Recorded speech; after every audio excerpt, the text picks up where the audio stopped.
Hey guys, welcome to I already forgot what I called this, honestly. Tachi-Talk, podcast number 2. Yeah, Tachi-Talk. Yeah. So here I have with me Basedsamuraij. I'm gonna assume that's how you pronounce it. I forgot to Yeah, ask you yeah, what's up? beforehand. Yeah, and then we have No Gingey problem. Snaps. And Yeah, what's up? he's in the middle because he has the longest nickname on this server. I just want a combo with Gaia, bro. And I'm your normal dude from the YouTube, you see my face over on the channel? That's me. I'm over on the right because I have a smaller name. But yeah, we're just gonna be going through random topics, honestly. And it seems like Genji wants to start us off on the anger or when Anger Blader released and how Wait, that affected okay, no, Gaia. no, no, no. So it's not No? Anger Blader. It's more along the lines of how Gaia fucked up the Tachi formula Oh, for oh, Stand. okay. Okay. So wave one, we're gonna take it wave by wave, right? I can epitomize everything up until wave three Tachis in like one sentence, or like one like beginning of a sentence, right? Being it doesn't matter what you gauge, and then comma, right? And then like fill in the blank of like whatever happens. So it doesn't matter what you gauge. Wave one. It doesn't matter what you gauge, comma. You're getting the cards back anyways, and you're hitting big numbers, right? I think we can all agree. The combo was like, stack 2 gauge on the Blight Tops, kill the Blight Tops, the Ceratrex, whatever, draw some cards, get back those cards. You get like 4 to 5 cards back to your hand a turn on a good turn, assuming you have the Blight Tops and Mega Rex, etc., right? Yeah. I'd agree with that. Okay, so we have wave one. Now we move on to wave two.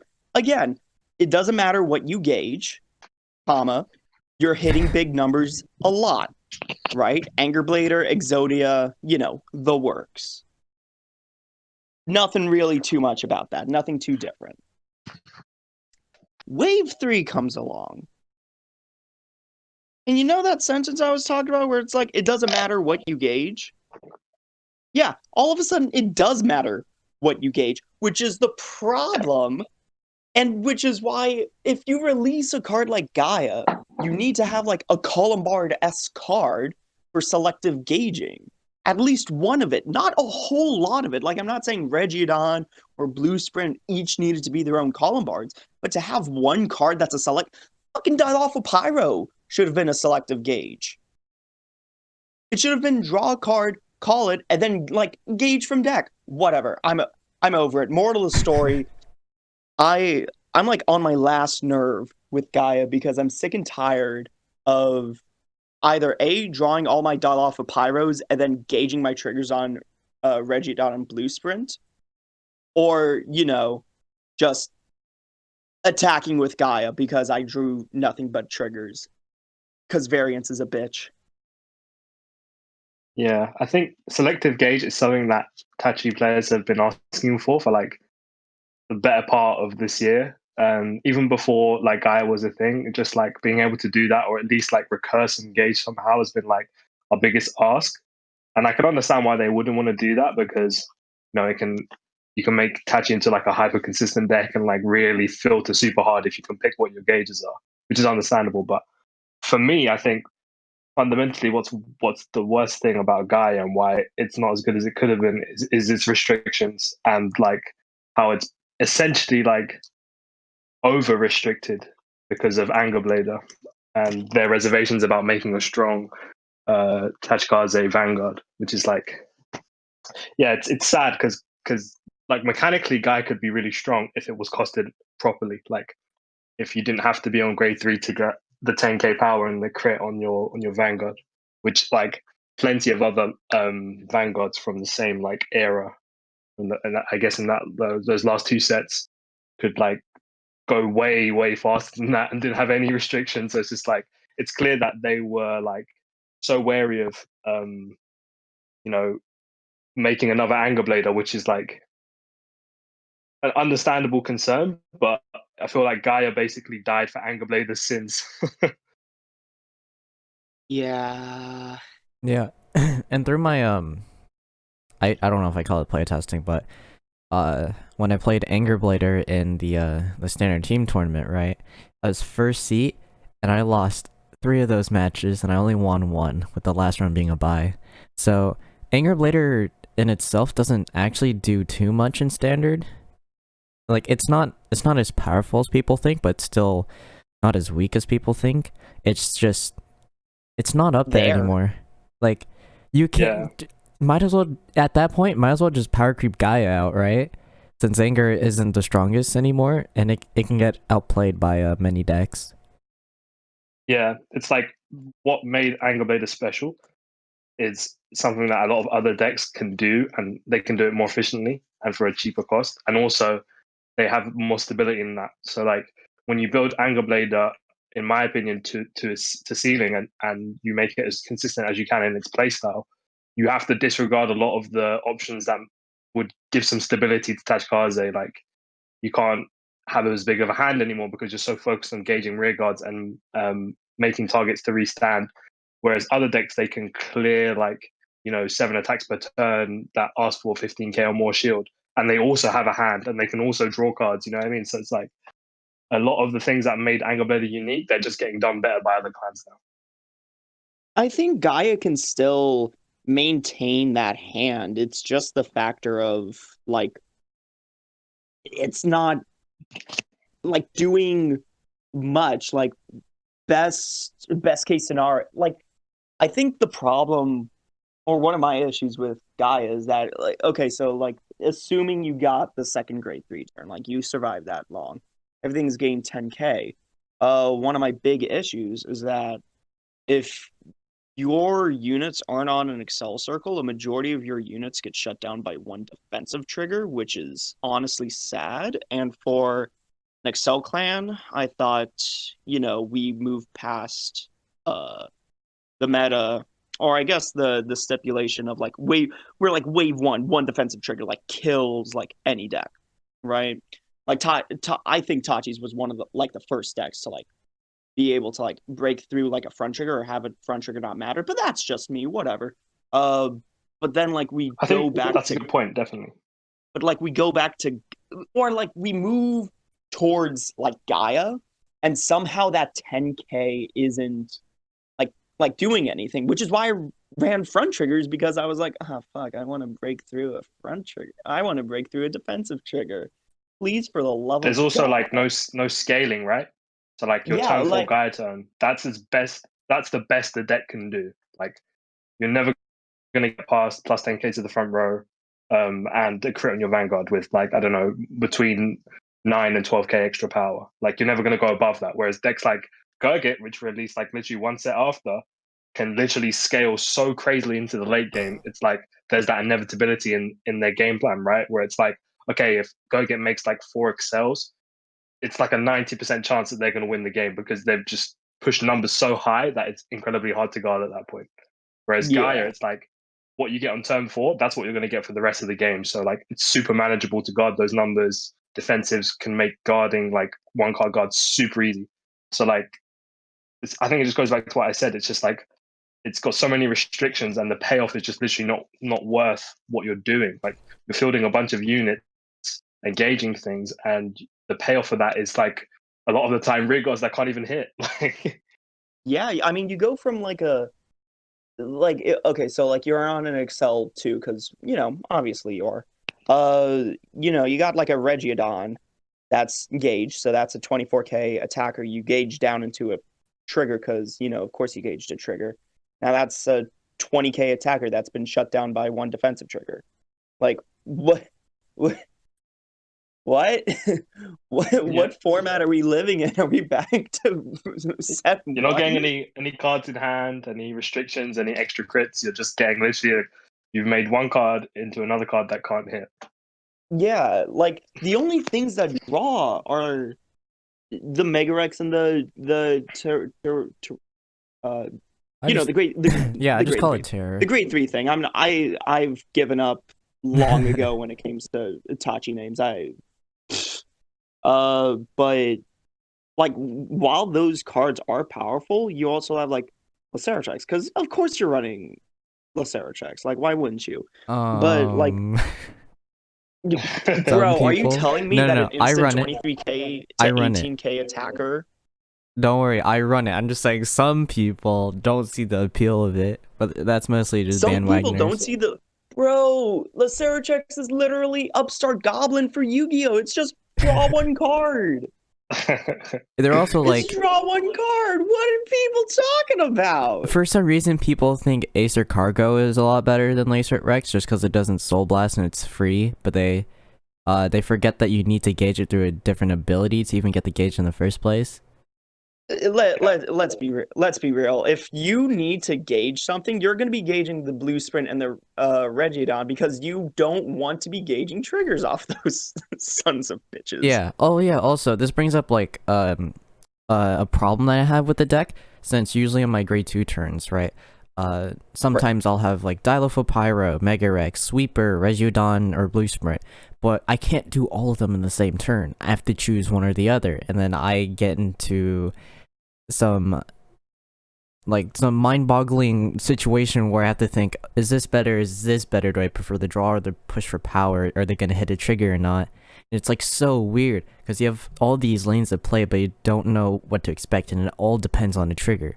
Because if you think your opponent's gonna hit a trigger, you go Sweeper, of course.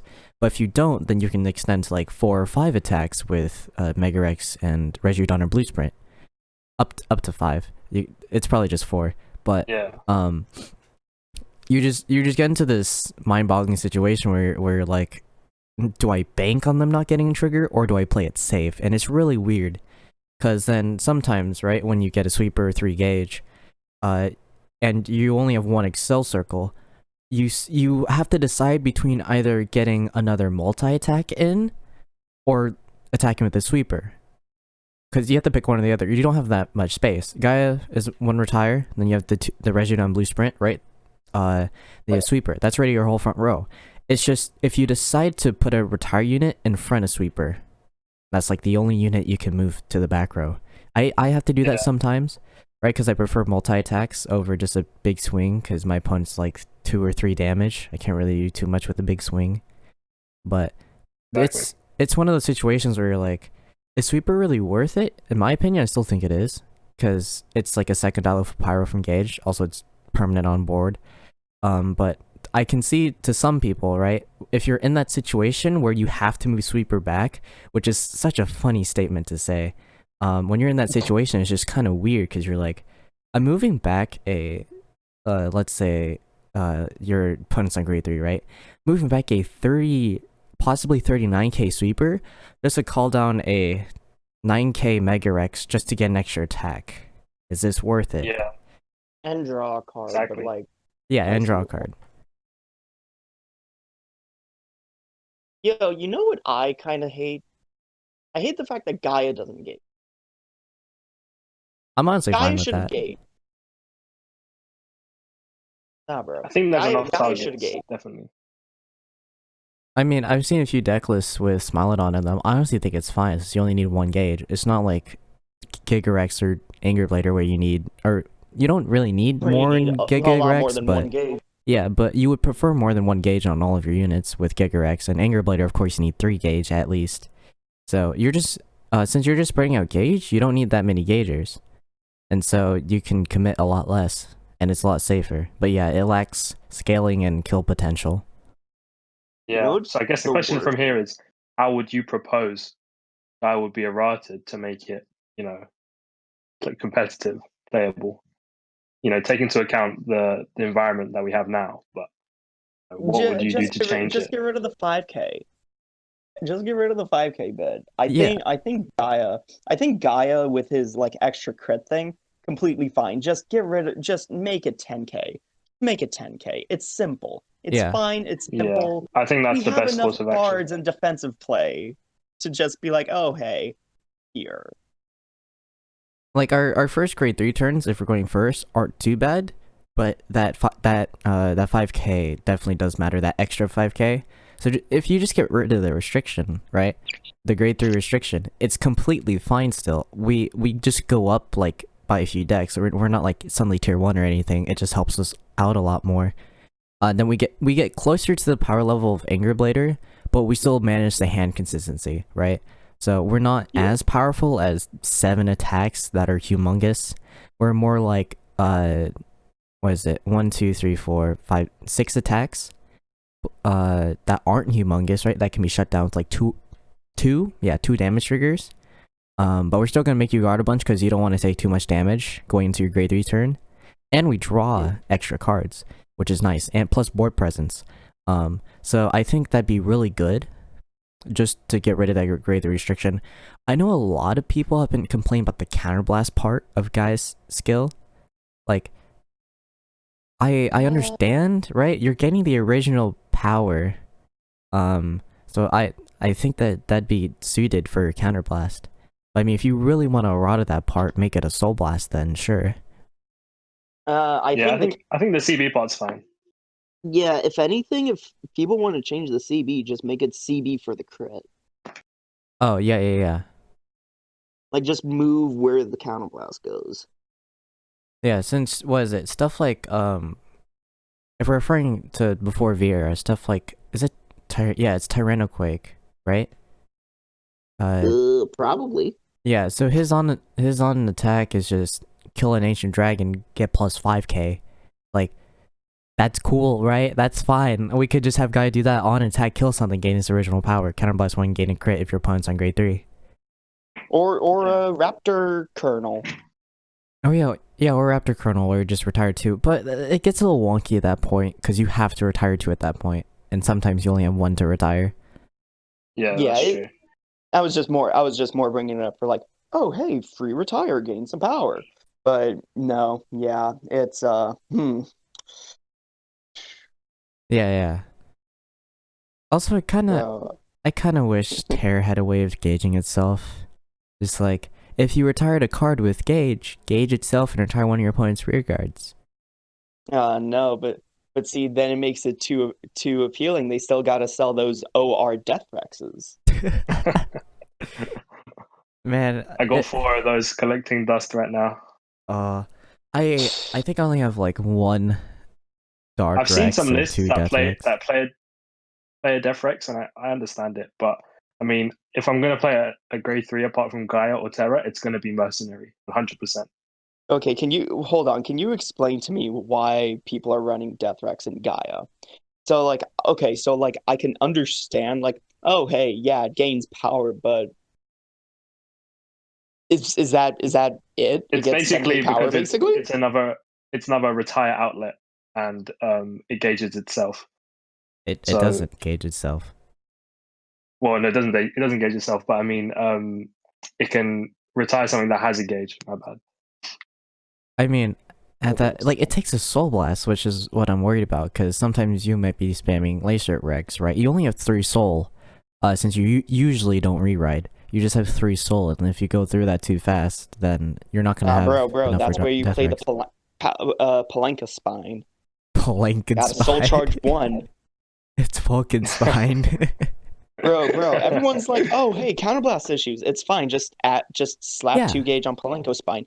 Oh wait, you have to start gauging from scratch with Regidon and Blue Sprint and Turbo Smilodon and whatnot. I think that, when you're playing someone at a high level, you might need that CC. But to be honest, considering how the game is now, I think people are, unless you got a bit greedy in your grade 2 turn, played out all your CB and called down a bunch of rear guards, they're more incentivized to give you damage than to deny you just to stop Gaia, if you don't have much CB already going for you, if that makes sense. Yeah. So, and I also, mean, I don't think that the CC is mandatory. I mean, it's nice to have, and I can see space for it, definitely. But I feel like in the majority of games, people are not going to be incentivized to deny you, because they're going to want to try and push you harder as well. Yeah, and also it hurts me so much that it's 2 gauge for counter charge 1. And if you can force a Gaia player to guard with pieces that they were going to use for multi attack or to enable more, that's going to have a much larger impact on their turn than them not being able to use Gaia, right? Gingey, you forget Vulcan Spine counts all gauge on the board, not itself. Wait, yo, fucking for real? I addressed this in many previous videos. That is the game. Hold on, that changes the entire formula. Hold the phone. How do you spell Spine. Polken It's Spine. not a problem of the card itself. It's just whether you need it or not. In my Yeah, opinion, it's whether you need it or not. It's the also card is 7k base. perfectly fine. Lots of applications, but yeah, 7k base, not really helping your strategy directly. So you might not be able to dedicate slots to it. But yeah, perfectly fine card if you want to learn it. Yeah, and I Nah. personally use it in my Ingerblade or my Gaia deck as a 2F just in case, you know. And yes, of course, it goes up in usage when you go to higher level play. But I mean for lower level play, you can still just use it to like move around gauge. If you happen to gauge it because you didn't have anything else in hand, called it off a dial of a pyro, or you just or you just use it for the soul, right? Like if you're spamming Barbario and Laser Rex, and if you're playing that meme Macadamian build I posted, you're gonna need the it might soul. enable a few more uses of Mega Rex as well. Yeah, that as well. In with the CB. Bro, honestly, okay, now that I can read properly, that's very interesting to me because you can kill it off of, the Mega Rex or the You can also just call over or it. whatever, and then just set up your next couple of attacks. Okay, hold on. No, because actually, I don't think you understand. I've had a really fucking difficult time with Gaia, and I'm this close to getting rid of it. Yeah, no, I understand. So It's just like for me so far, I've only had good experiences, but that's probably because I offset the bad experiences pretty well. Just through playtesting and like ordering my skills differently, using cards on different turns and all that. Since like I think there's like a very different mentality when you're playing Gaia as opposed to when you're playing Angerblader, and to adapt to that, and especially because Angerblader was so good at what it did when the time it released, adapting to that can be hard because you're going from a deck that can essentially play out its whole hand and just push really hard to a deck where you really have to think about what you're going to use and at what time, because you're managing a lot of things that are out of your control, like what's going to go to gauge, what am I going to draw, am I going to have another attack off the next turn, does this hit over a trigger, rather than like when you play out an Angerblader and you play out two sweeps, they're going to hit. Like they're going to hit, unless your opponent hits like 3 triggers and you can shake their hand and say well done, good job. But I mean, like GG. Apart from that, that these sweeps that are hitting like 29, 34, they're gonna hit. Like you've got some certainty there, and you can play in a much more linear way.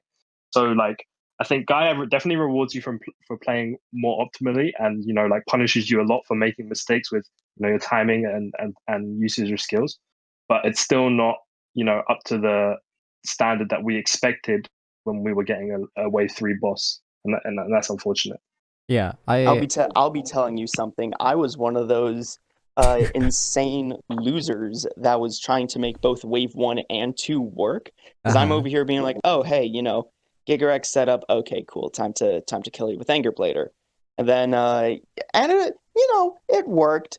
It held its own against pure Angerblader, and I'm like, okay, I'll take it. You just but don't then have I'm anything out after. here gauging Lacerotrex off of Lacerotrex. Yeah. And I'm just sitting here in my chair being like, why must you hurt me so? Gauging my heal triggers off of like Blue Sprint or Regidon. Bro, I cannot tell you how bad it feels to... Okay, you have a Blue Sprint, and what do you get off of the gauge for Blue Sprint? Another copy of Blue Sprint. You just kind of stop there. Yeah. Variance counts for much less in Angerblader than it does in Gaia, and that's like hard for a lot of players to wrap their head around, right? Like, in all honesty, as long as you've developed some sweeps and you have an Angerblader van, it doesn't matter what's in the gauge, right? But in Gaia, it goes back to that whole sentence. Yeah, it doesn't matter what you gauge. So yeah, I can understand that, definitely. Yeah, here's the thing with me though, right? With my my style is that I played Anger as if it was Gaia. So I would usually take the first grade 3 turn to set up, right? Push damage, and then the second grade 3 turn to like solidify the kill. That's what I generally would do. And against decks like Narukami at the time, where Gauntlet Buster was a thing, you kind of had to do that. You kind of had to push, make sure that they're at adequate damage, and then you rush out. That's all you could really do against Narukami, since the longer you play, the more they're going to damage on you, and the less pieces you're going to have. And then they're just going to keep getting more hand cards, and you can't really do anything, because you don't want to give them Counterblast to use your skill, right? You want to keep your sweepers on board. But it's a little weird in that aspect. But yeah, I generally play Anger Blader to wait another turn, unless I'm like, oh, I know I'm gonna kill them this turn, right? Or I'm going to die next turn regardless, so let me go in, right? Since I don't really like going Unga Bunga, which is why I'm so against using Anger Blader unless I actually need to win in a tournament. I mean, I can play it well, it's just, I don't like playing it. I think there's a lot of advantages to playing a deck like Anger Blader in a competitive environment if you can deal with, the potential consistency problems. Because when you think about playing an event, if we're talking about a high level event, we're looking at 7+ rounds. There's not really a whole deal of thinking that goes into Anger Blader, right? Your game plan in the majority of your matchup spreads is the same, so you can kind of play it and not really expend much mental capacity because it's the same over and over and over, and that's a really big advantage in a high level tournament because you're not going to be as fatigued going into the later rounds, right? Oh yeah, definitely. Whereas with Gaia, you might, feel the strain a bit more of playing the deck because you have to actively think about your attack pattern a bit more. And you can't just call anything down with 3 gauges because that's a highly inefficient way of playing Gaia. I mean, there is some thought to Anger Blader, since there are some situations where you have to fish for pieces and you have stuff like Laser Rex in your hand. There's definitely like managing the risk of draws and gauges and like digging for pieces, especially Anger Blader prior to having a grade 3 searcher. Like you really had to be quite aggressive, in my opinion, in drawing cards if you didn't have it in your hand after post mulligan. So like there's definitely some skill that's unique to the deck in terms of getting pieces to hand and calculating, do I use this Mega Rex now to try and draw, or do I wait until next turn? And definitely, some things to think about. But overall, a much less intensive deck in terms of thinking than Gaia. Yeah, and I was it. Man, I already forgot my point. I do think there is an inherent shock value to how like an Anger Blader player operates. But not necessarily a Tachi player, because I think there's a Tachi player that plays Anger Blader, and then there's an Anger Blader player, Yeah.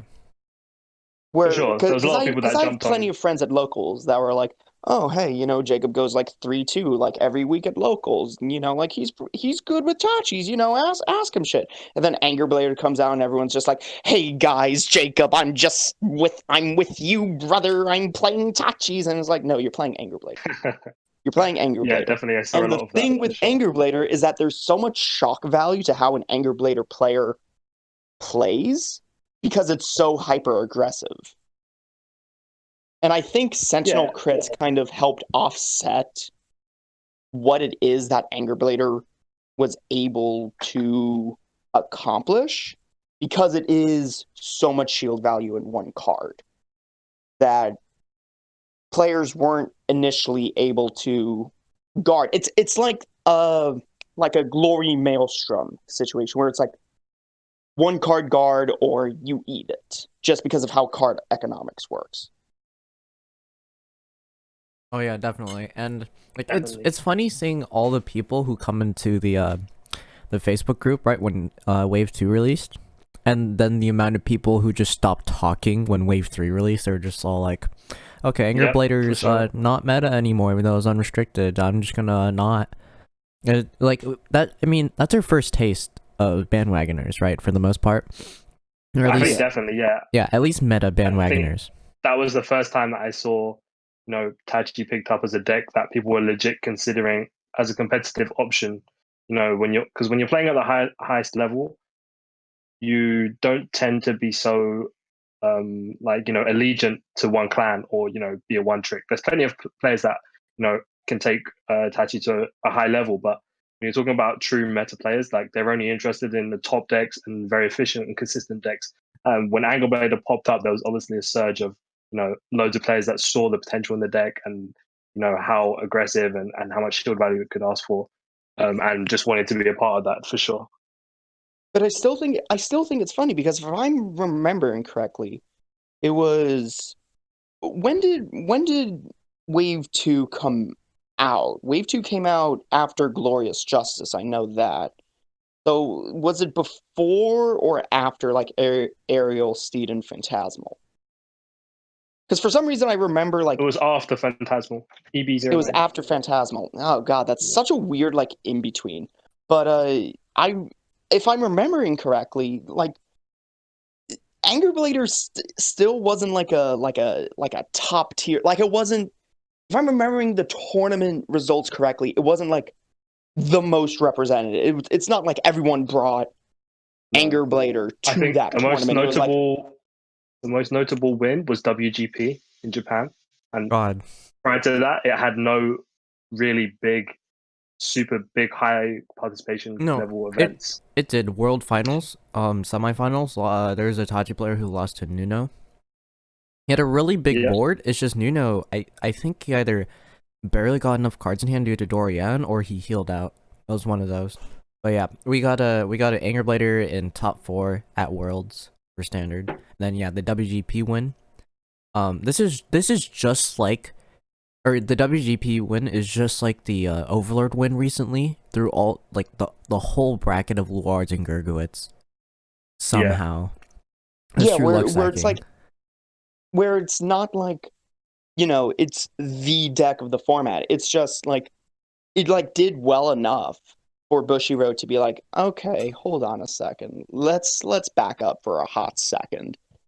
I think it wasn't necessarily, you know, um, overall like player count that were using Angerblader like representation. It was more in the manner in which the deck won was like inherently against how they envision the game design. So if you watch like the WGP finals, right, it's Angerblader versus Vanquisher game 1. He's going first, and he literally opens Exodia. He calls down his 2 sweeps. They're both developed, and you just see the Narikomi player put his hand down, and he's just taking damage. Like first one, nothing. Second one, blank. Third one, blank. Now he's at 5. And then he's looking at his hand again, and he takes the 6, and he obviously cannot guard all of these attacks, right? And Right.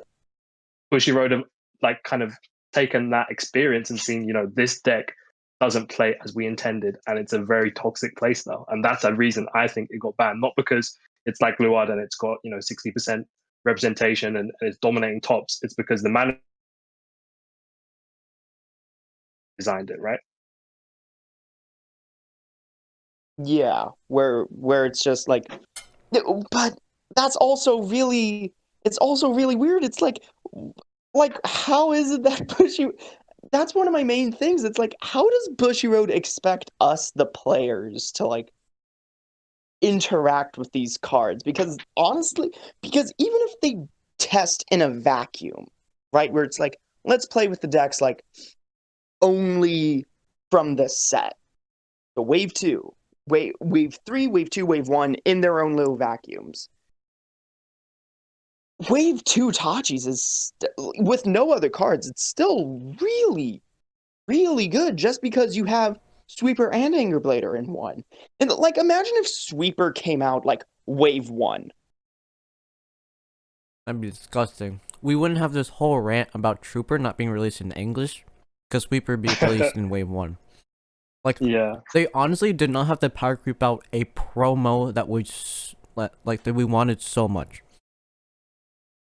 I think it's like a lack of foresight rather than like testing, because like their sole job was to test these cards. So they can design them, and they might not have potentially seen the interactions or how strong the deck was, but like they've got to expect that as players we're going to optimize these decks, right? We're going to find the best lines of play, the strongest, most consistent, and we're going to use them, and in some cases we're going to abuse them, right? We're going to abuse the mechanics that are given to us. So like really this can't be put down to the players or the deck. It's really the lack of foresight in how the design team has placed a deck like Angerblader into the game at the time that it was released. Because it's like you guys said, like if you look at Angerblader now and in the environment that we have now, it's really not making a big of an impact as it did on its release, because everything else is in a much better state in terms of power, and what Angerblader can do can be done by half a dozen other decks or they can do something even better than Angerblader on turn 3, right? So It's also oh god, if I'm remembering correctly, I think a year ago or like a half a year ago, whatever, I saw or I was talking to somebody in a group chat and they said that the player base, the Vanguard player base, does more playtesting and like more playtesting and more testing out of the cards that Bushy releases in an hour than Bushiroad can do, just because there are so many of us, which I yeah, of thought was course, interesting because, we can, like, if everyone, God, like, in the world, there's probably at least 1,000 people that play Vanguard, right? There's at least 1,000 people that see the cards that Bushiroad releases, that the leaks, et cetera, et cetera. And those 1,000 people can already be like, oh yeah, like this works with this, yada yada yada, optimization, yada yada yada. And then all of a sudden we have problems on our hands because we see these cards and we're like, oh, here's the issue. It's like the whole thing with Luard and Nemain, even though Nemain wasn't the issue. I don't think they were necessarily kind of not aware of the potential of the deck. Maybe they didn't understand the extent that it would dominate in terms of how it plays. But it's just that thing of just, understanding that players are going to, maybe, the time that they released the deck wasn't, the best in terms of when it could be placed. Because, I mean, you don't have to be, it's not a super nuanced thing, right? You play against Angerblader and you can see exactly what's wrong with the deck. It's way too big numbers, and it's very hard to remove the regards that are, asking for such huge shield value the turn following, because they're just continuously big. So it's not like it's a hard kind of realization to make. It's very obvious once you've played against the deck, but weren't prepared for the meta at that time. God, what was the meta at that time? That was like Eradicator, Blaster Dark, right? No, fuck, it was Eradicator, Pale Moon. Pale Moon Yeah, wasn't. Pale Moon, It wasn't Hyuga as well. meta. Hyuga mainly. Oh Yeah, god. Hyuga. I just So remember even first round of following BCS.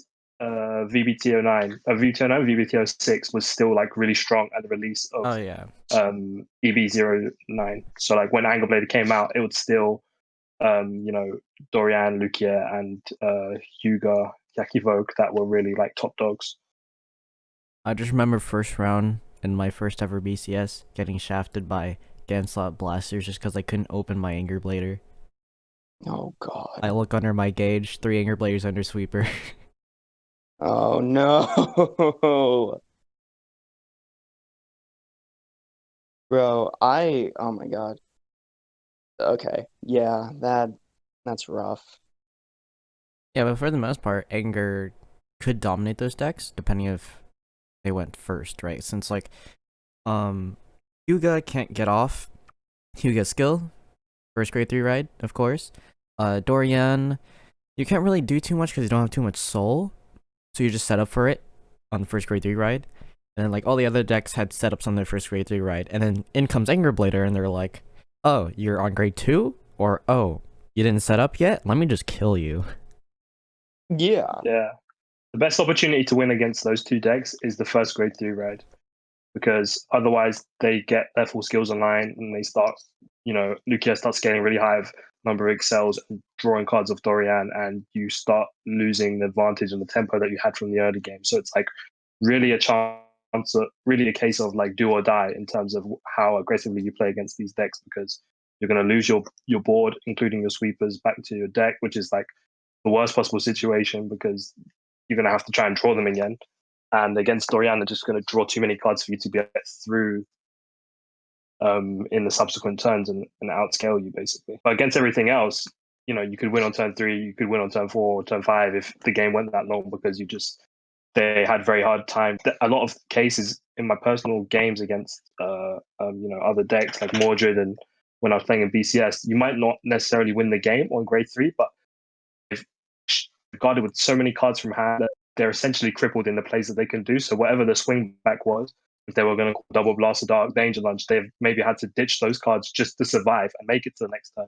And so their swing back is actually very weak, and then you just win on the subsequent turn 4, turn 5. Oh yeah, you know it's really funny when like people say that Sweeper should have been banned over Anger Blader. Yeah, I was just about to say that actually. Okay, I mean, Sweeper should have been limited.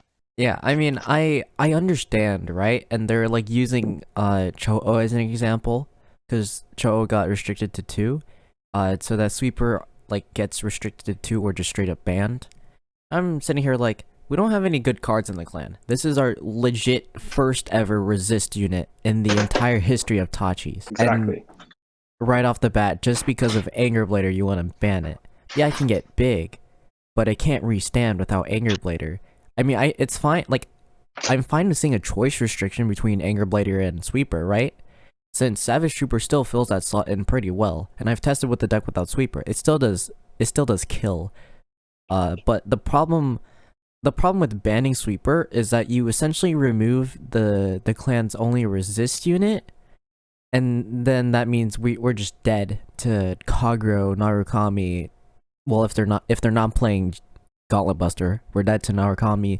Anything that retires, we're kind of just dead. And like since there's no powerful unit on board, like other clans have, right? They can just like call down powerful units, or they just have a powerful unit stay on board. Since we don't have that anymore, we don't apply enough pressure due to the support that we get on a yearly basis. I think the reason for that argument around banning Sweep is because the interaction between Anger Blader and Sweep is so strong and synergistic. So like, you know, you play a Sweep down and you get 1 gauge, and you can use Anger Blader to give it another gauge, and you really only need 1 more. Or you can even do 2 from Anger Blader, and it's set up right. They literally just work so well together that it's like a really easy combo, and you can just go. But if Sweep was really truly the problem, then it would also be a problem in other decks. And when you play Sweeper in Gigarex or Gaia, it's not nearly as strong. It's still very strong, but it's not nearly as strong as it is with Anger Blader. And that's just, you know, giving credence to the argument that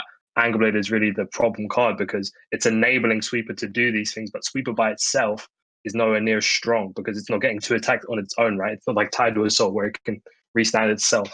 So people kind of get a bit lost, and they kind of center the hate or the distaste they have for the deck on Sweep because it's the attacking unit, right? It's the one that's restanding, whereas really Anger Blader is the one really controlling this whole thing. It's like the signaling tower, right? It's controlling the whole deck, and what's making Sweep really a problem is Anger Blader, not the skill of Sweep itself.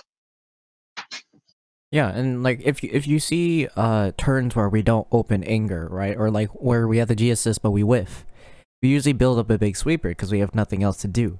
But usually that doesn't disturb you because you just take 1 damage a turn. You don't really have to deal with anything else. It's just that 1 Sweeper and that's it, right? Like, it's not like I'm attacking the full Skull Dragons here. It's 1 single Sweeper, and it doesn't reach. Hold on a second. Don't bring my baby Skull Dragon into this. I'm not saying anything bad against Skull Dragon. I'm just comparing it in power level, right? So like Night Rose has the you're right. Yeah. So Night Rose has the ability to the Night Rose deck, not Night Rose itself, has the ability to have 4 Skull Dragon attacks. Like if you set up your drop zone correctly, around 80k consistently, Sweeper over here, like it's usually around 30 or 40. It's half the power or less of a normal Skull Dragon when you set it up. And I don't understand why you want to ban Sweeper when it's less than a Skull Dragon, and the fact that Night Rose can attack 4 times with it, right? When you need to sacrifice resources in order to call that Skull Dragon. Hold on a second. I know. But down a Skull Dragon like it's a Zazan target. Hold on a second. No, I know, I understand. Like, but you have a lot of ways to tutor it out, right? You can search for it from the deck. You can try to mill it. Negrabone. Yeah, you can try to mill for it using Navigator. You have many ways of getting it out of deck. Tachis, what are you gonna do? You can't really do anything except try to fish for it through Laser Rex, Mega Rex, White Tops. We have no way of searching anything. Yeah, you don't get away searching it. So I don't understand why you want to ban Sweeper when Anger is the one that enables that. And then Anger did eventually get hit, and we're all like, well. I mean, I was fine with it, honestly. This is fun. What did you think of the kind of Tachi community reaction to the Anger Blader ban? I saw it as something that was gonna come eventually, and I don't know why they're overreacting to it. Like, come on, bro. I think it was quite easy to predict, right? Yeah. Like, the moment you play with the deck, it's like, this isn't Tachis anymore, but it's very high rolly, and you can kill your opponent first grade 3 ride. What did you think? This is what Nova Grappler wants to do. Yeah, this is what they want to do. This is Nova Grappler with, like, this is almost like Artemis Nova Grappler kind of shit going on. And this was back in the meta. This is back in the meta where you usually die by the second grade 3 ride, right? You wouldn't die by the first grade 3 ride. You die by the second one. And in that meta, this was broken. You die a turn earlier. You don't have time to set up. You don't have time to gain advantage. You just have no time at all. Exactly. There's no Excel 2 draw or anything. You can kill someone whether they're on a 9 or a 10k base, which is just insane. And I think that because Tachi is like kind of an underrepresented and underplayed clan in comparison to a lot of other Dragon Empire and just general decks in the game, that kind of was a bit of a harder like blow to the Tachikaze players because they feel like, oh, it's finally our time to be meta, right? We're finally a strong deck, and that's getting taken away from them without the same kind of judgment that other decks have got because historically Bushi only really do bans based on kind of representation, right? So take Luad, for example. I know it happened after, but Luad's peak of representation was like 60% in WGPs across like a 1 month period in Japan. And that's huge for one deck, right? Like literally 6 out of 10 players are playing the same deck. So more often than not, you're going to be playing Luad in another deck. And they use that kind of data to validate their bans, right? But for Tachikaze, it really wasn't at that level of representation. I mean, this is just off the top of my head, but based on charts that I saw, it's really only topping out at 25 or 30% of representation during the time when it was at its strongest, right? And so for them to ban it was kind of a shock to a lot of people because it wasn't held to the same kind of standards as other decks. Like it was banned more because of its playstyle rather than how many tournaments it was winning or how many people were playing it. And I don't think it's a bad thing to hit something based off of a play style. It's just I agree, definitely. Like it happened. God, actually, I have no idea if it happens in Yu-Gi-Oh all the time. But like, if something's just like dumb or like causes like a if something results or can cause an end board of like 75 negates in Yu-Gi-Oh, they're going to hit cards that can help like get there so that to kind of like limit like the amount of negates and just kind of like saying old man say no kind of deck, which whatever, okay, like sure, but like yeah, I think what's interesting to me is that the reason that we're speculating that Anger Blader got banned was more for its playstyle over its representation. And when you think about how Anger Blader played at the time it released, it's like you said, it's a deck that can win on grade 3 in a meta full of decks that can only win on turn 4, right? They need to grade 3 in Soul, they need to reride. Or turn 5, yeah. So when you think about how the meta is now, when we look at Gurgit and we look at Angel Feather, it's kind of almost very similar to how Anger Blader won on turn 3, right? They hit you with a really big Hamiel that's unguardable or very hard to guard with multiple crits. Or Gurgit just like has an insane early game and pushes out so many attacks on turn 3 with his extra marker that you can't really guard, right?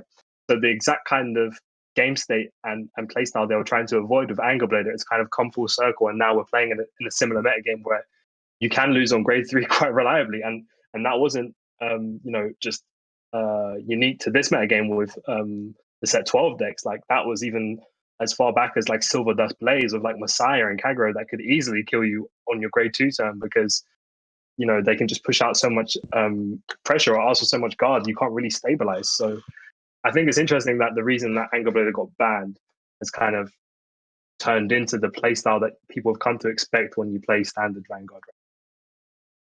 I think that Percival is going to get choice restricted with Gurgit. Please. Hear it here now, folks. Hear it here now on God, what's today? It's- Like the 27th of December. Yeah. 27th of December at 5:40. Gingey Snaps, Lord of the Stupidity, hereby calls that Percival will be choice restricted with Gurgit. And what's that going to do with Gurgit? I don't know.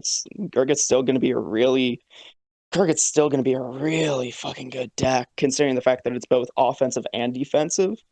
Which I'm glad that they kept that Gurgit shtick.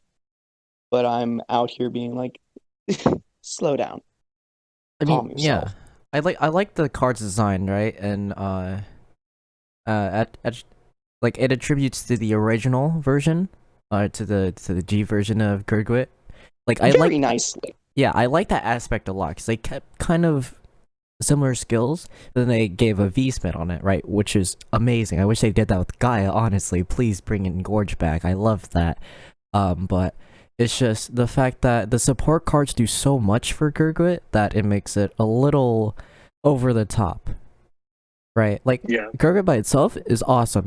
And when you add Percival to this with spammed Aglavales, I honestly don't think Winter Rizzle's that bad. Just because when using Aggravate it wasn't too bad, but like Aggravate didn't gain power, right? But I still think it's not that bad.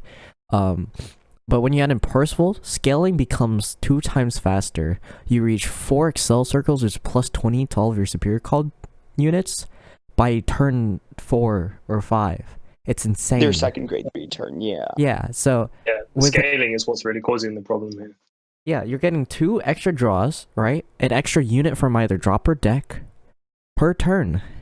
Plus, it's compounded with all of the bonuses that yeah, Gurgit style units get from being called by card ability, right? So it's not only just the continuous power gain from Gurgit, it's the extra that you're getting on top for Algavales doing skill, Jeffries being called from ability or off of SAG or whatever. So like you're really getting a lot of power for very little investment, and it's not even coming from hand most of the time, it's coming from deck. So it's clear like this deck is just too powerful currently, and it's got too much power for an Excel deck, which fundamentally was not meant to like make lots of big power columns, but like abuse the volume of attacks. But it feels like Gurgit's just got both. It's got big power and it's got a lot of attacks also and extension. So God, you gotta love 2020 with the amount of restrictions we've gotten. It's like this is like the record-breaking year. A lot of restrictions. What was restricted this year? Okay, well, Because we had like 3. Okay, we had like 2 quote unquote problem cards get unbanned. Dorain isn't really doing anything nowadays. Dorian is actually it's making a slight comeback. It just helps to catch up the more recent decks like Venus and all that. Bro, just get those dolls back into Soul with Hari. But like what's been restricted this year? So aside from the Nemain Luard thing. Yeah, so Riviere got errata to make it less powerful. It's not a restriction, but that's still a pretty big hit. Oh fuck, that was this year? Yeah, that was the beginning of this year. Holy January. shit. hard once per turn. Yeah. Wow, so- okay. I thought that was like last. Oh my god, wow, Yeah. this year's gone on forever. Holy shit. Yeah, it changed from once per turn to hard once per turn. No, it changed from nothing to hard once per turn. But yeah, once per turn, right? Because it's like hard Anger once per turn, yeah. It's like Anger Blader, but you spam force markers and drive checks, and you get a bunch of filter. The Vanguard can also enable more rearguard attacks. Yeah. So it's like very strong.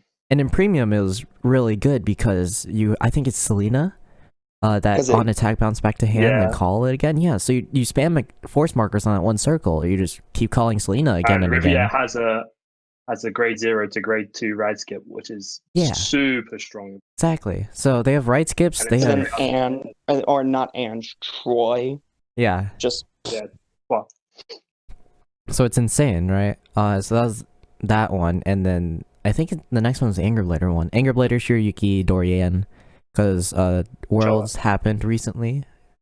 Worlds and WGP happened recently, so those 3 got hit. They didn't do any Was unbans. Cho on that list, or was that on another? Was that another list? I Sorry? think that was. Was I think that was that Cho on that list. list as well? Oh yeah, Cho-Oh, sorry. Yeah. Cho-Oh restricted did too. I keep forgetting that. Yeah, Which is so that was a big strange. list. I don't have a problem with Cho. Yeah, I don't too, honestly.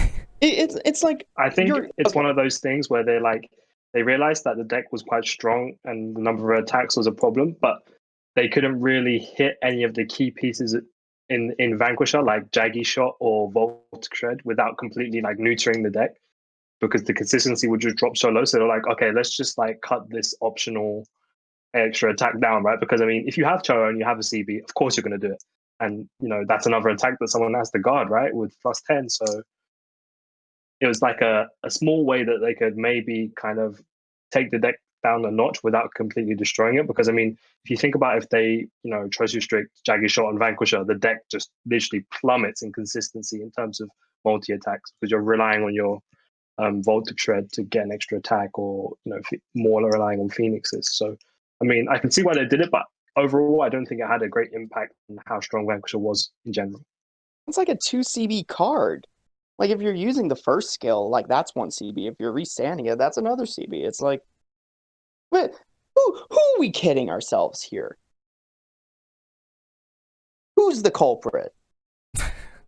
I think it's definitely a band-aid on a gunshot wound. So it didn't really, fix anything. Just kind of like something they tried to do to make it better, but it didn't really amount to much. Yeah. I can understand it. Oh yeah, and then the problem card of this whole year, Zazan. That thing. Oh yeah. Restricted Yeah, to 1. Okay. Yes.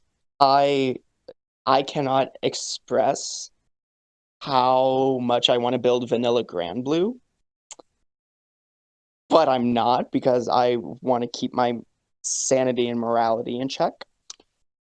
But yeah, no, fuck that card. I played Vanilla Ripples against my friend Eddie, and I superior rode and strode on him while he was still on grade 1 and still lost. I don't know I think there's how not that really happens. any justification to keep Zazan at 4. And to be honest, I think that, it's definitely a business play from Bushiroad to even keep it at 1, because, this was that we had realized that Zazan was a problem way before the English release, and they just didn't want to, butcher profits in that respect. So, I mean, it's clear the card is way too good.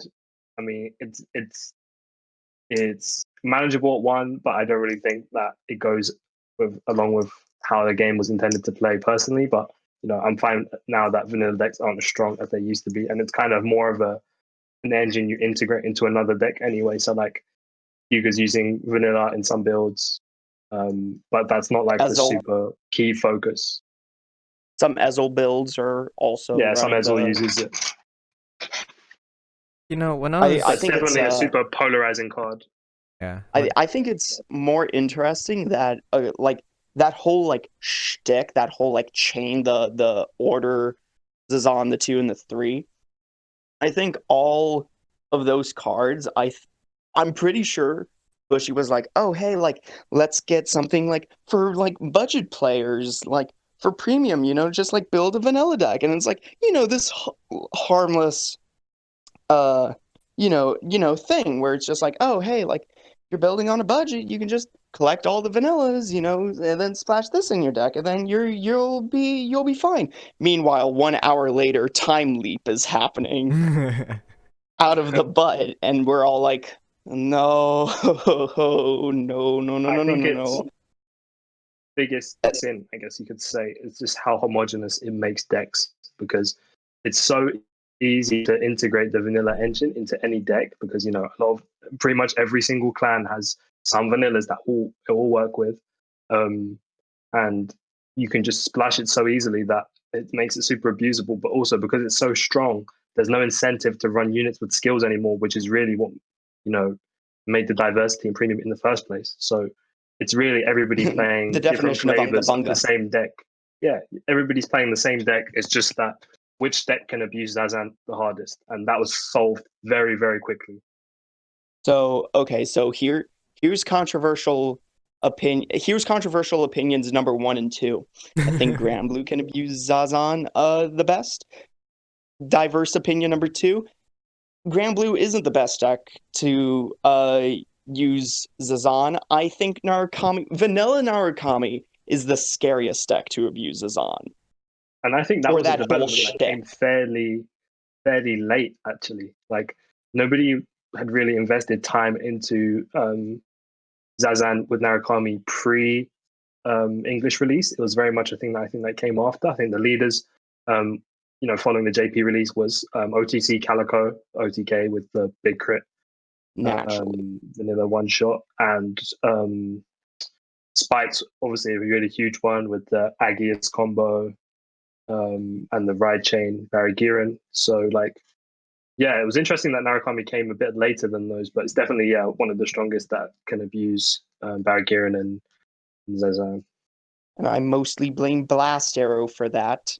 The Blast Arrow dragon that says no autos when you're guarding it. Card's dumb. I don't want to face Zoa with that. Oh, wait, I already have.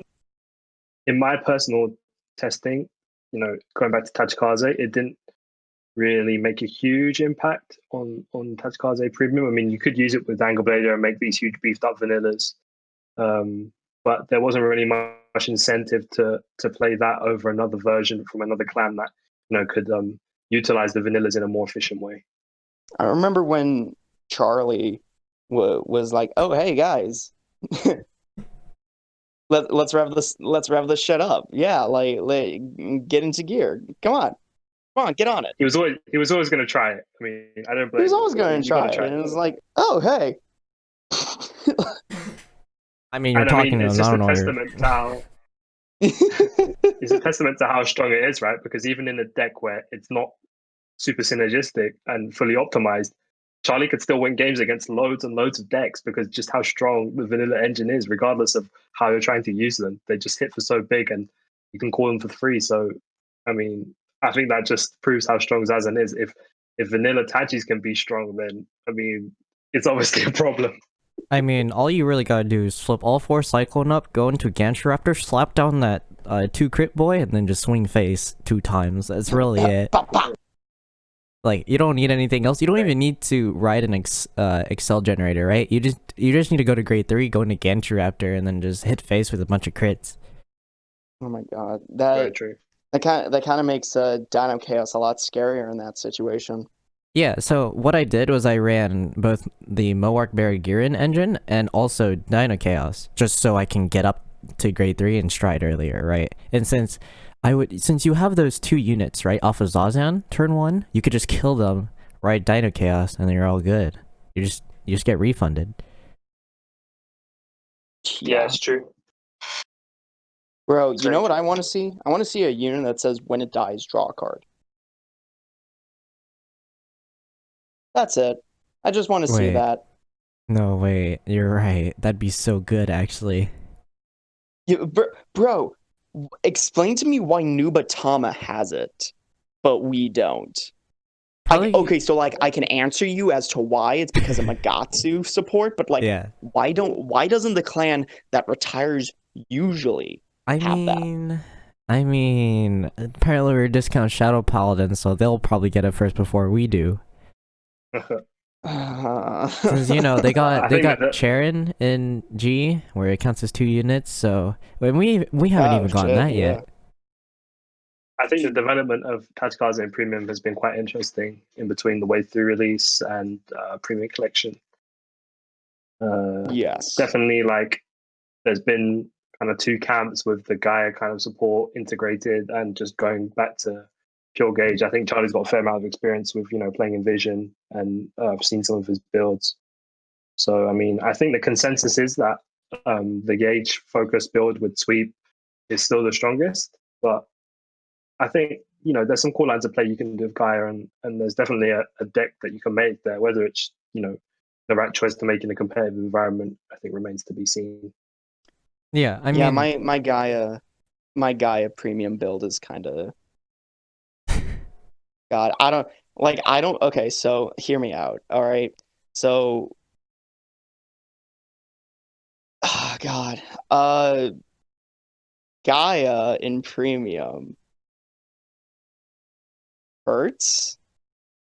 It is. Oh God, it falls into the same problem because I don't.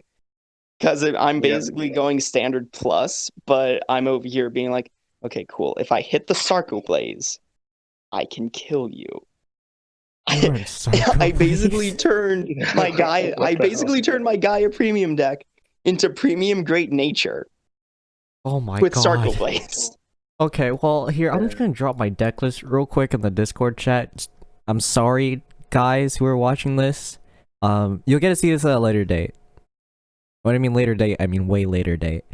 But this is like, where is it? No, it's this one. This is my Gaia build. But I actually love how Gaia works. Like Gaia in premium is still very, very combo-y, right? You can extend tax law and power level isn't that great, but it still feels great to draw like 15 cards in one turn, including that 6 drive checks. Yeah, Yeah. for sure. I mean, it uses the same Neveros as the main Vanguard, and you can chain a lot of attacks, like you said. But I think the main weakness is just the damage triggers. Definitely. Yeah, the which way I damage go triggers. Excel 1. I mean, You have who goes to, Excel yeah. 2? No, like even in Especially in premium, Gaia. right? Even in premium, when I go anger, I half the time go Excel 1, half the time go Excel 2, depending on what I have in my hand. Like that extra card in premium doesn't really matter because that extra 10k actually matters more. Yeah, it definitely does. And I mean, I think one merit of the Gaia based build is that the attack pattern is much more unpredictable. So, when you're gauging things, you know what's going to be the next attack, but your opponent's maybe not sure, especially if they don't have much experience with Tachi, and they may make assumptions on what they can guard, and you can call stuff from gauge that surprise them, and now you can force more shield. Whereas in the Nebros build, which is a bit more popular and well known, you're not getting that same volume of attacks, and what you are using is quite similar every turn. So it's like, okay, I know I need to guard this with a 10, this with a 15, and this can maximum be 50 or 60 if they get 3 triggers, right? So it's like more manageable. So what Gaia lacks in, I think, raw power, it can make up for in the volume and unpredictability of the attack patterns. But I don't know if that's enough to warrant you playing this over any other build. Where Yeah. is this? It's in the chat for content. And there's some super cute plays with Prison Bird, ditch the old guy, get the new guy, Yeah. so you get an Or in the the first round. reverse. Or Yeah. the reverse. So The Baby Tyranno plays are super good as usual, and having the stand triggers just insane. So there's definitely some cool things you can do that Gaia has space for. I put And I in think it feels a bit Gigant more Flame. rewarding to play as well. Yeah, I put in Gigant Flame because I honestly forgot Diablo was a card. So you can replace that Cannon's very Diablo. good. Yeah.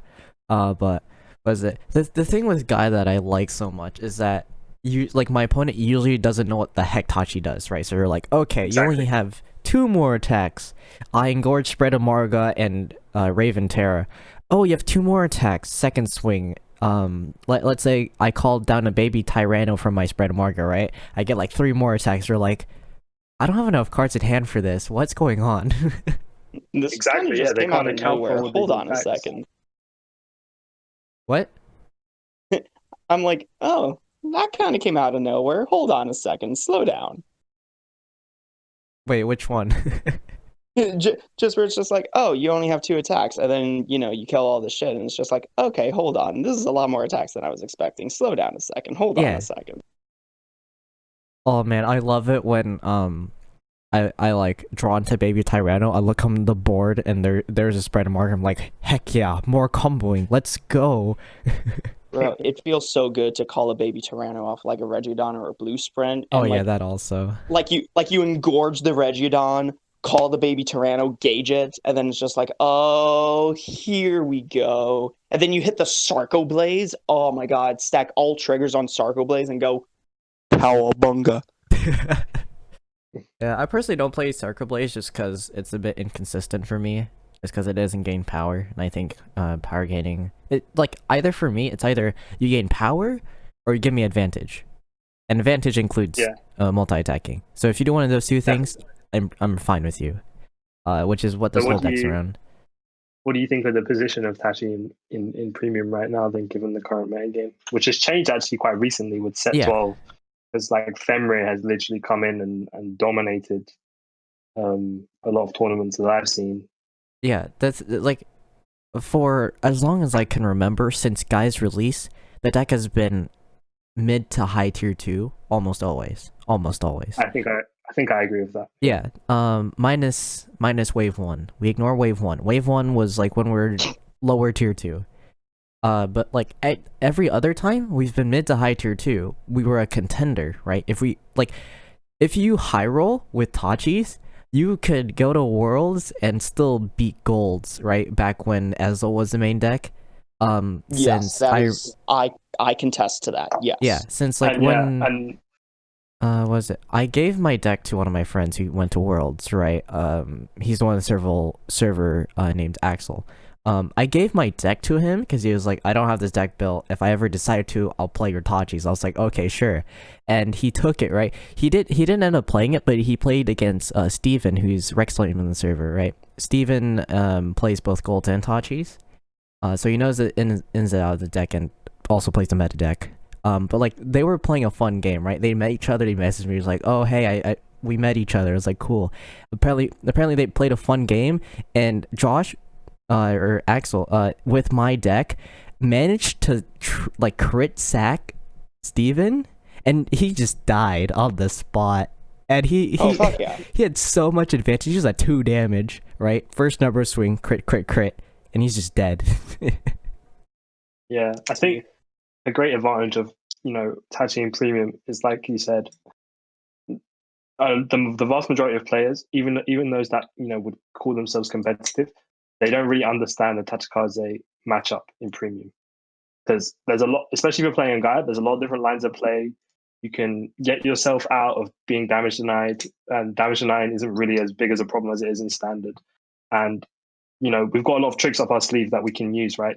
Which plays favorably into kind of higher tier matchups, and people aren't prepared for that. And also, I just think that in general, when it comes to clans that are undersupported or maybe don't have as big fan base or as popular as higher tier or meta decks, the players aren't usually as dedicated into studying their matchups. Whereas I think Tachikaze players make up for maybe their lack of strength in terms of their deck and power with preparing for a lot of different matchups, so they can play their deck against stuff that is higher tier or has an unfavorable matchup, but because they know how to stop those decks, it can actually work out for them.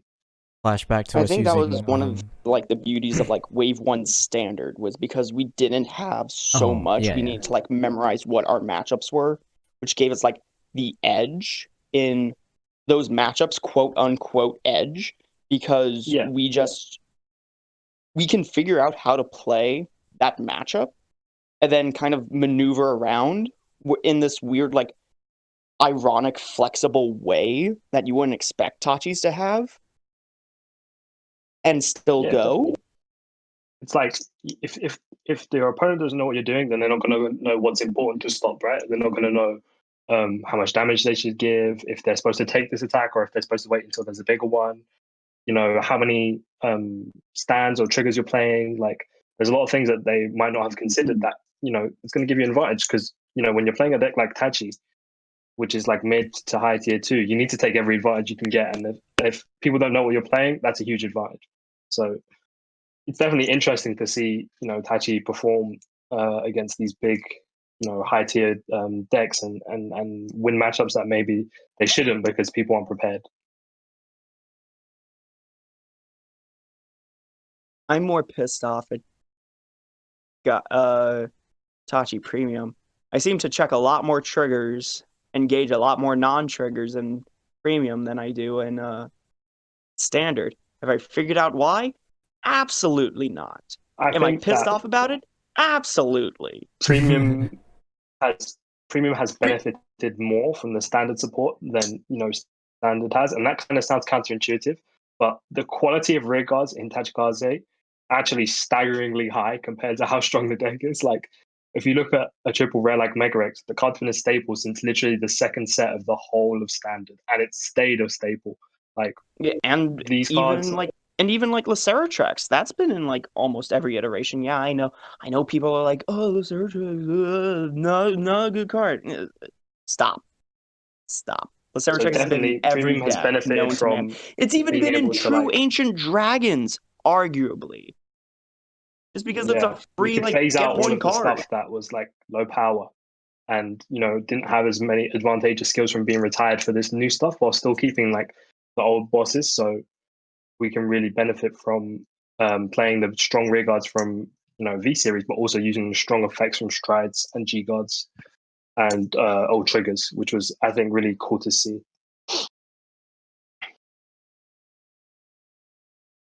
Darko for president. Sarco Listen, I don't think you understand. I stack more triggers on Sarco Blaze than I stack triggers literally anywhere else in Standard. I can get 5 triggers on a Sarco Blaze, like first stride turn. But when I'm playing Gaia, all my triggers are like, yeah, you're gonna draw us, engage us, and all you're gonna damage check are your combo pieces. And I'm like, I just want a combo. I just want a combo with Gaia, guys. Really, the I feel opposite like thing a happens cool to me. segue from this is Gigantoblazer and the upcoming clan selection support. And what do you think we need, and what do you think we're going to get? Which could be two very different, wildly different things.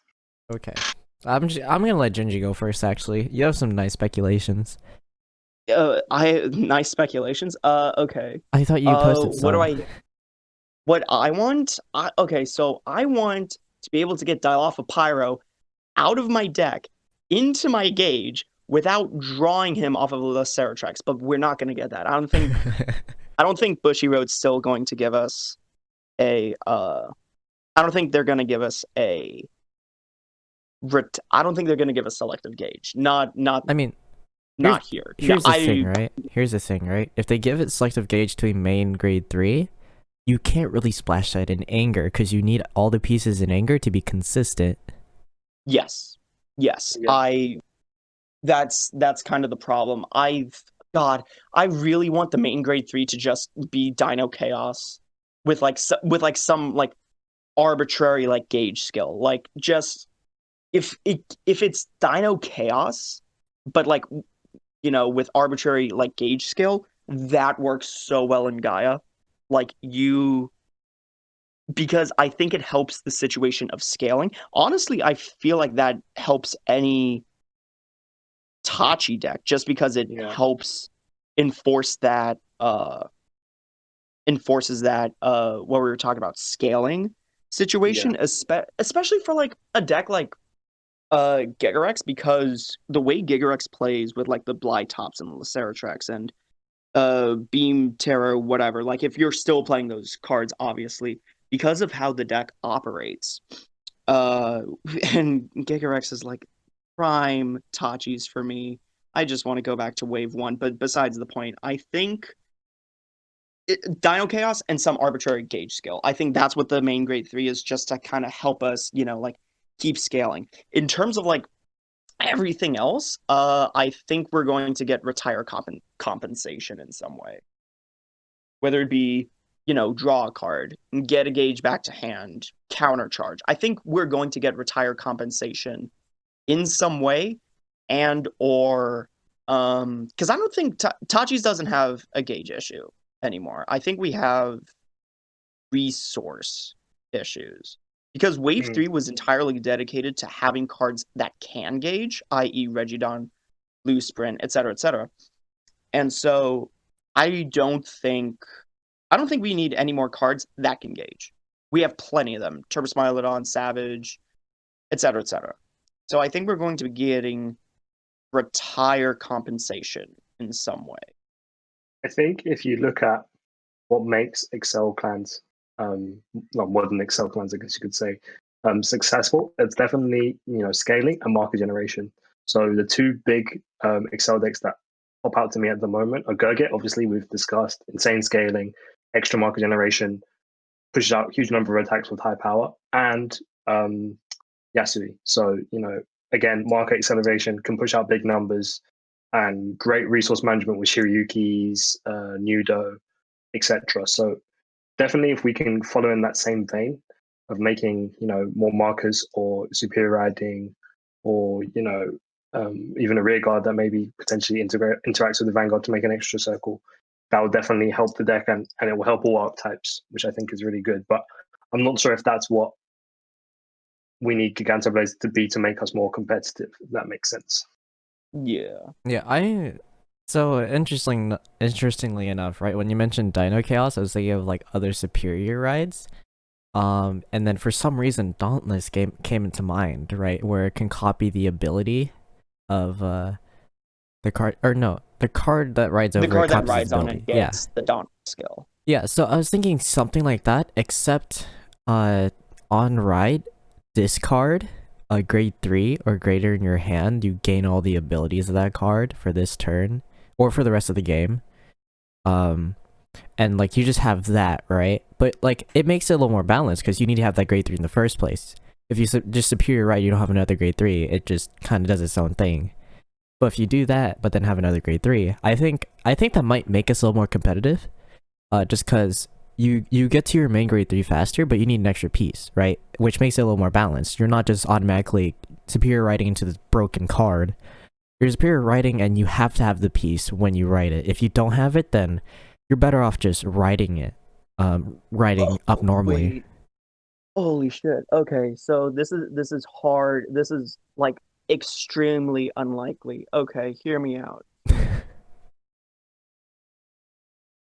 So what if we do get selective gauging? But hear me out. Hear me out. I don't know if you guys are hearing me out. Hear me out. Yeah, no, we are. We get the selective gauging. But what's the grade 3 called? What's like our main new unit for clan Terror? selection? Oh no, Gigantoblazer. Yeah, but okay, so I'm just gonna call him Blazer. So we get the selective gauge. We get it. That's used wherever, right? But Blazer is Riviere in the sense where we superior ride from gauge. Why is this important? Boy, howdy, I'm glad you didn't ask. Why is it important? I.e., we go from a Gaia, and then we pull a fast one on them, right? We pull what God, wait, hold on. We pull a pro gamer move, like discard some cards and get rid of some gauge, like whatever, retire whatever unit Blazer has above it. Yes, we superior ride from gauge at some like arbitrary like cost, like retire 2 rear guards, which further enforces a Gaia play style. And like maybe it is like God, hold on. Maybe it's like Descendant, where like it copies like the abilities until the end of turn of like the card that it rode upon, like you feel me? Yeah.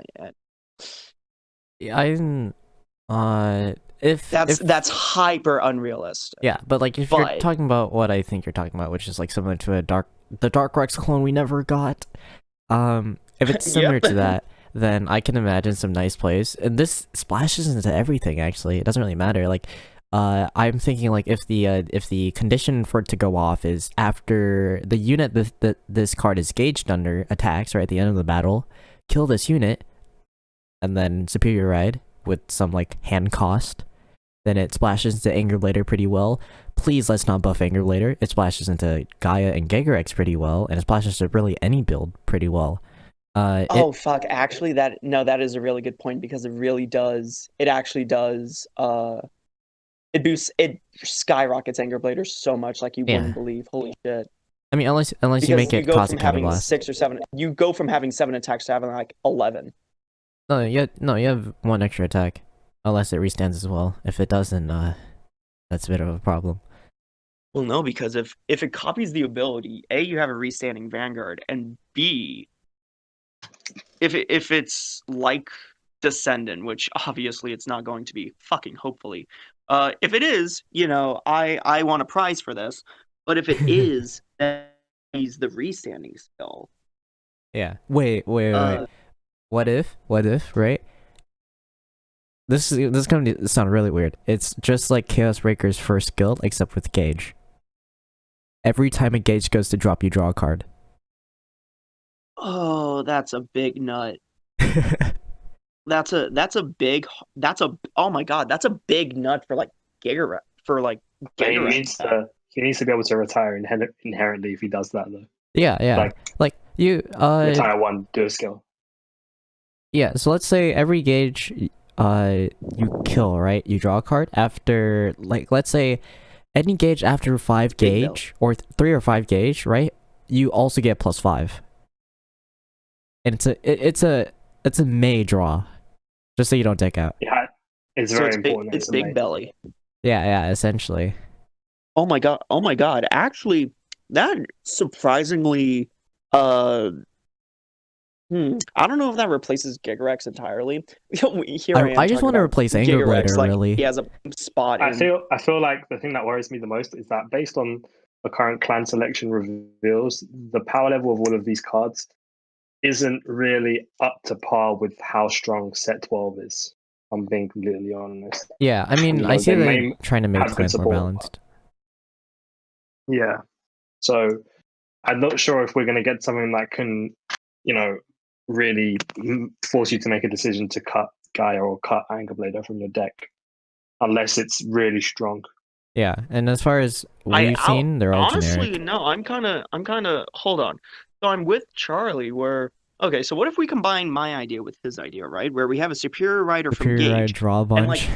and like the only other ability outside of like, like retire something is like that you just draw a card.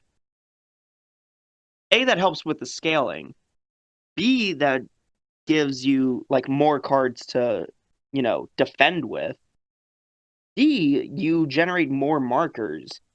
And D, it's not entirely bonkers. Make it so you can ride on grade 2. Yeah, no. It's just, my problem is it supports Anger Blader as well. That's one of my problems. Since if you like make the superior ride skill from Gauge and you have to retire the unit that it's under, and if that unit sweeper with a bunch of Gauge, you just gain a bunch of power and cards. It's a little too much. Yeah. It'll be interesting to see how they impact the decks with just 3 cards. Yeah, also we don't need more draw power. Nebros already decks out. Like, I don't wanna go into second Nebros, just have 3 cards left in deck. Nah, that's when you go into Drachma. Yeah. That's when you go into Drachma and just go, ugh. If actually no, the superior ride from Gauge wouldn't work. Cause I don't think abilities from Gauge, or no, they would have to make. No, you can designate them. I'm pretty sure. Yeah, but your opponent doesn't know. What my concern is that they would. I guess Bushy would obviously make a ruling saying like, oh yeah, like a bill. Oh my god, no, that's entirely what this new clan selection is going to be. It's going to be abilities from Gauge. It's going to be abilities from Gauge. We're not going to get selective gauging. We're going to get abilities from Gauge. So what I can see, right, is the effect saying auto.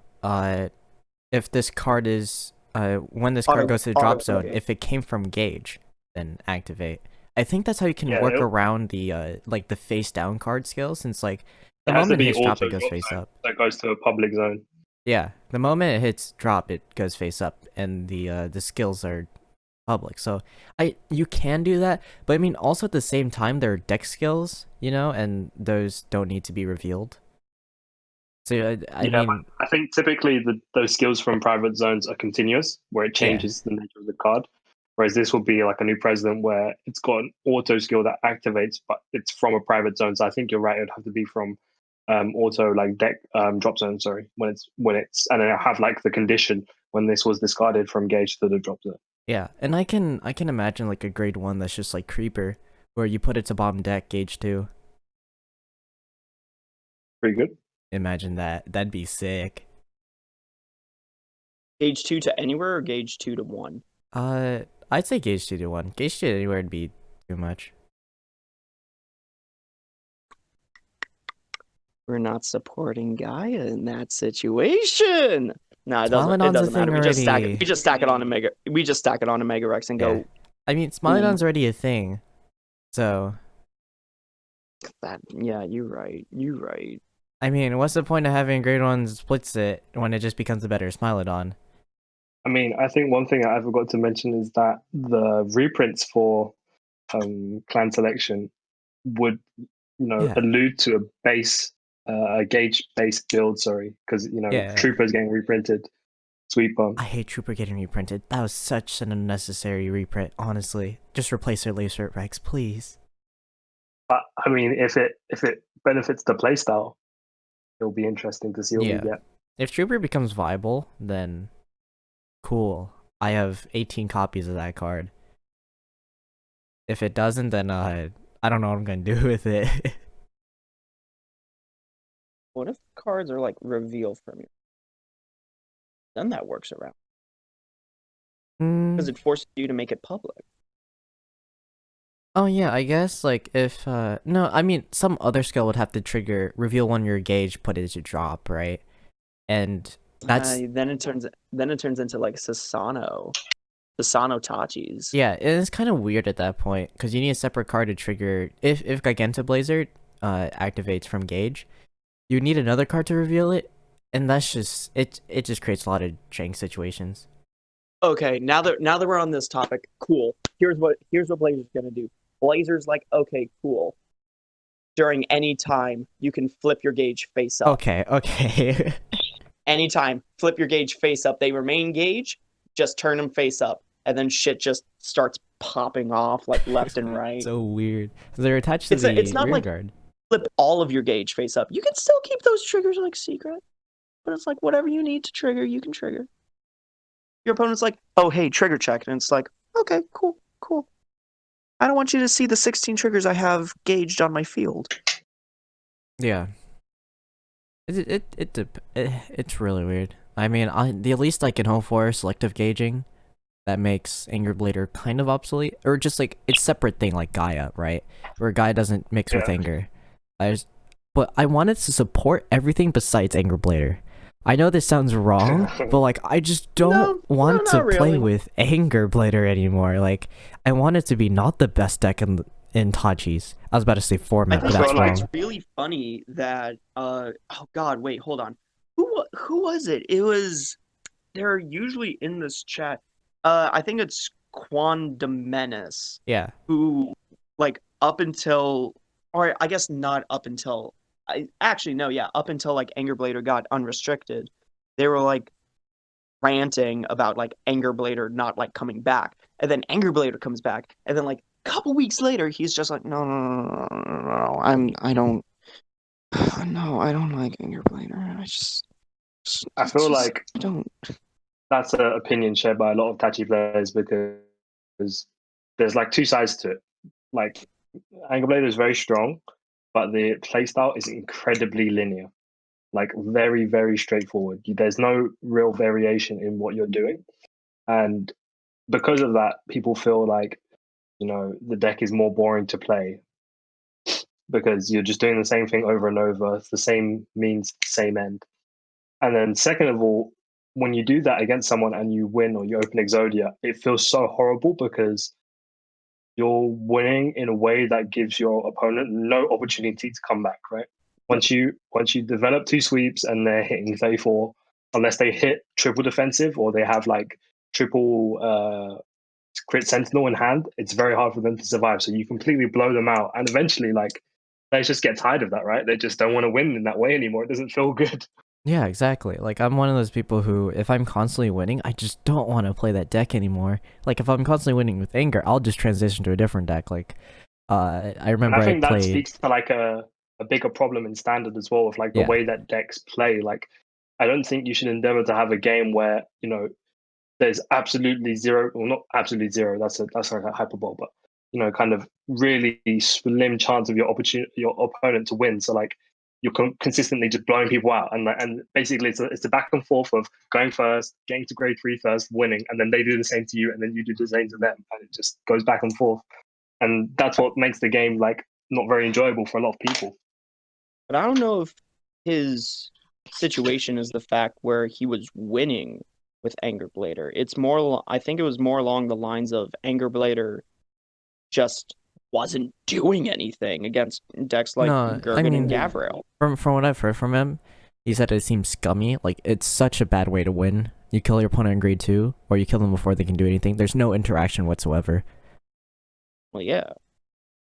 I mean, he's been saying the same thing in the past, from what I remember in his posts, that Angerblader honestly deserved it and all that.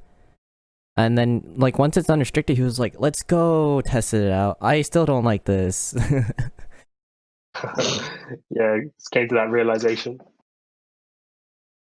Yeah, it's like, sometimes when I see people in the Tachi group asking what they should play, right?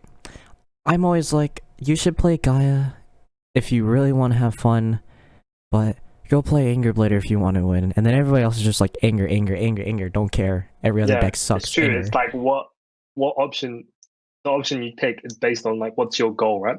Your goal to have fun casually with your friends, and like, you know, you guys both enjoy the game and you have a close games, or is your goal like, I want to optimize this deck as much as possible, and I'm not really too concerned with how my opponent feels or how I feel playing this deck. I'm solely here to win, and that's a totally valid, you know, play style, and I'm sure a lot of players endeavor to that. But like, yeah, in a casual setting and in terms of your enjoyment, I think a lot of people are going to side with Gaia over Angerblader. I think Blazer's going to be its own deck, and I don't like that. No, it has Let's to be hope so. generic. It has to be generic.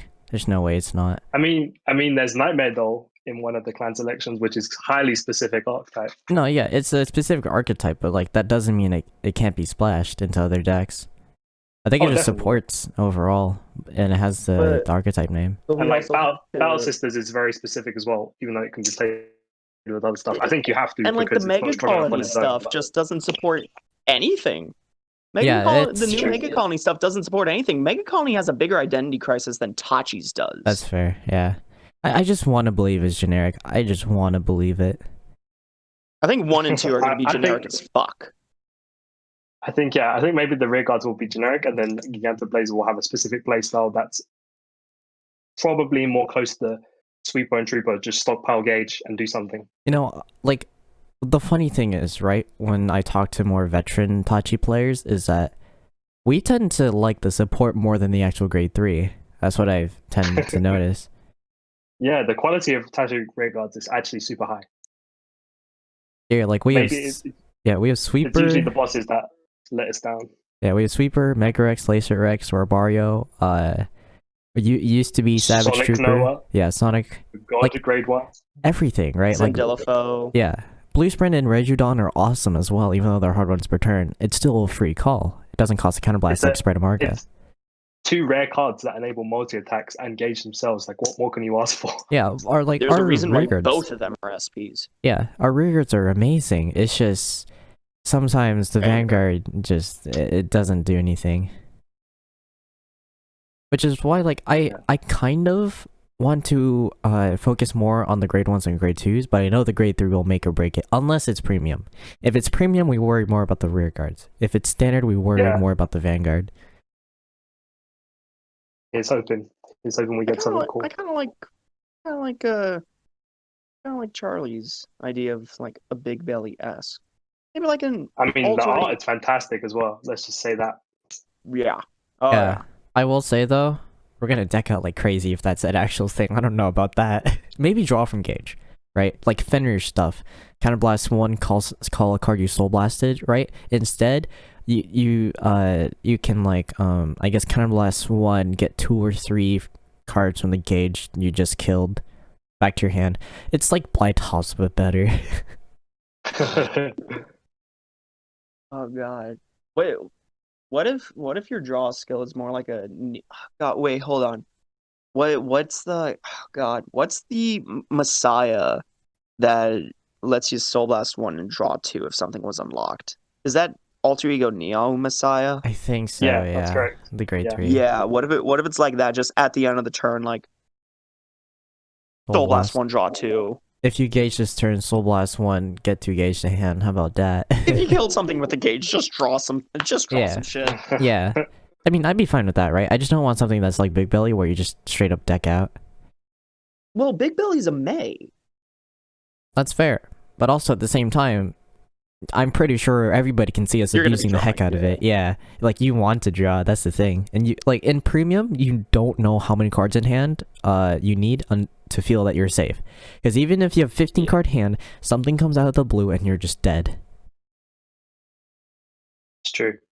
So I think we have like 3 big things that from the Tachi players' perspective about what we need from this new grade 3. We need some more draw. Or we would like a draw. It's preferred. But yeah. It's preferred. Some sort of power gain or something to help with scaling. Whether it be Superior Ride or just power gain. And wait, no, are we saying selective are we gauge, saying please? well that would just help with scaling. But are we saying Selective like gauge. are we saying like oh god, It all comes down to scaling. Yeah. God, we're gonna here's my thing. We're gonna get selective gauge okay, so like if everyone is if the way Bushy Road, and Bushy Road's making me really anxious, especially since I just got my girlfriend into Vanguard. It's making me really anxious that we don't know what overdress is. Because I'm like, I really don't want her to be like, oh hey, like I just got into it, and then all of a sudden it's just like, well, here we go. We're learning a new format, guys. I want I think if there is another like set rotation, right? Standard turns into premium, there's a new standard, yada yada. We're going to get selective gauge the last set before like the new rotation, which is going to make me shit my pants in anger. It's pretty much now, I think. Yeah, I mean, the last set's gonna be whatever. clan selection, and I'm pretty sure if they're releasing support for all 24 clans that in the rotation, the clan selection is gonna stay. I'm pretty sure. God, I Anyway, hope so. I'm gonna leave it there. Thanks for having me, guys. Yeah, I was Thank you. gonna address it. Wait, hold on. Thanks everybody for listening in to us talking and ranting about Tachis when we didn't have a topic. not even a solidified topic. It was just Gingey ranting beforehand. But yeah, thanks. Listen. Thanks for listening, guys. Hopefully we'll be getting another Tachi-Talk out eventually within the next year. Hopefully sooner. But yeah, make sure to follow Gingey's YouTube at Gingey Snaps. I don't. No, yeah, that's it. Yeah, that's really it. Yeah, thanks for listening, guys. We'll see you later. Yeah.